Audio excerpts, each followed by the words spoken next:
Supreme court से मखसूस नशिस्तों का फैसला सामने आने के बाद से हुकूमत जारहाना रवैया अख्तियार कर रही है। एक तरफ वो तहरीक इंसाफ पर पाबंदी लगाने का ऐलान कर चुकी है, इमरान खान समेत पीटीआई की आला क़यादत पर आर्टिकल 6 के तहत मुकदमा चलाना चाह रही है, तो साथ ही अदलिया को भी बराह रास्त तनकीद का निशाना बना रही है। अदलिया पर जानिबदारी का इल्ज़ाम लगाते हुए उसे मुतनाज़ बनाने की कोशिश कर रही है। साथ ही दावा कर रही है कि अब अक्टूबर नवंबर के बाद 8 फरवरी के इलेक्शन को भी अटैक किया जाएगा। यानी हुकूमत सुप्रीम कोर्ट के जजेस पर तहरीक इंसाफ और इमरान खान की तरफ झुकाव का इल्ज़ाम लगा रही है, जबकि खुद तहरीक इंसाफ सुप्रीम कोर्ट के चीफ जस्टिस काजी फाइज ईसा पर दबाव बढ़ा रही है। हालिया फैसला 11-2 की अक्सरियत से आया। जस्टिस काजी फाइज ईसा ने भी तहरीक इंसाफ को बतौर पार्टी तस्लीम किया, मगर तहरीक इंसाफ मुसलसल चीफ जस्टिस पर दबाव बढ़ा रही है और अब उनके नामजद करदा एडहॉक जजेस की तैनाती पर भी सवाल उठा रही है। इसके अलावा आलमी रेटिंग एजेंसी फिच की भी पाकिस्तान की सियासी सूरत हाल पर एक गैर मामूली रिपोर्ट सामने आई है, जिसमें इमरान खान की मुस्तकबिल करीब में जेल से बाहर न आने की पेश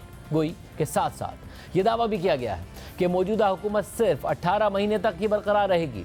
और फिर यह भी कहा गया है कि ज़्यादा इम्कान यह है कि नए इलेक्शन होने के बजाय मुतबादिल के तौर पर आर्मी की हिमायत याफ्ता टेक्नोक्रेट हुकूमत आएगी।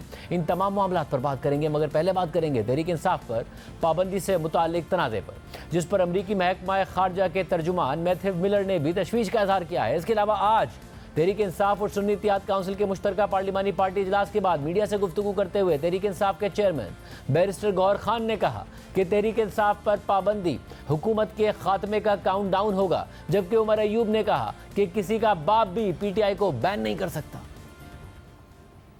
इस वक्त पाकिस्तान तहरीक इंसाफ को बैन करने की बातें हो रही हैं। बहसियत सेक्रेटरी जनरल पाकिस्तान तहरीक इंसाफ और लीडर ऑफ द ऑपोजिशन कौमी असेंबली में मैं वाज़ेह तौर पे ये बात करना चाहता हूँ, किसी का बाप भी पाकिस्तान तहरीक इंसाफ को नहीं बैन कर सकता। पाकिस्तान तहरीक इंसाफ 70% पाकिस्तानियों की तर्जुमान जमात है। इस पे कोई भी पाबंदी हुकूमत के खत्म होने की तरफ काउंट डाउन होगा। पाकिस्तान तहरीक इंसाफ एक मुहब्बे वतन पार्टी थी, है और इंशाअल्लाह ताला ये रहेगी। बैन लगा था जुल्फिकार अली भुट्टो ने 1974 में लगाया था नेशनल अवामी पार्टी पे। आज उनके पास एक मौका है, पीपल्स पार्टी, वो ये बात करने में उनकी मुखालिफत करे और क्लियरली अपना स्टैंड ले, बीच बीच में न खेलें।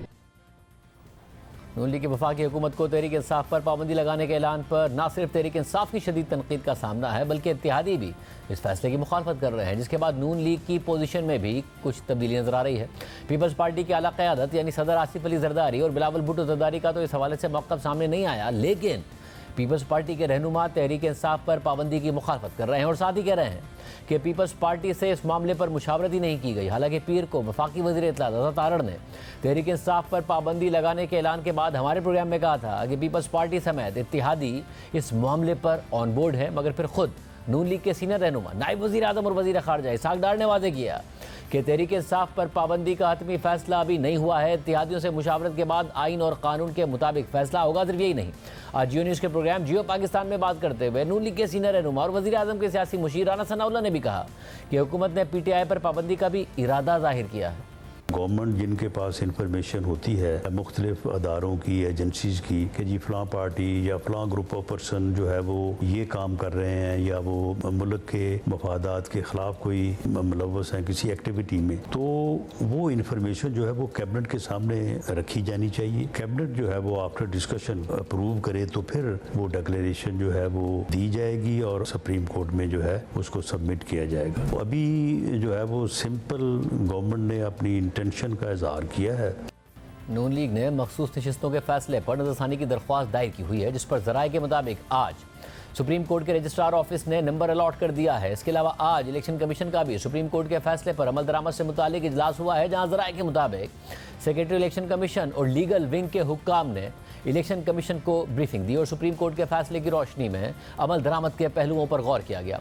इलेक्शन कमीशन में कल फिर मुशावरती इजलास होगा। इस हवाले से तहरीक इंसाफ के सेक्रेटरी जनरल और कौमी असम्बली में अपोजिशन लीडर उमर अयूब ने एक दफ़ा फिर चीफ इलेक्शन कमिश्नर और इलेक्शन कमीशन के अरकान से इस्तीफे का मुतालबा करते हुए कहा है कि सुप्रीम कोर्ट के फैसले की नाफरमानी की कोशिश की जा रही है।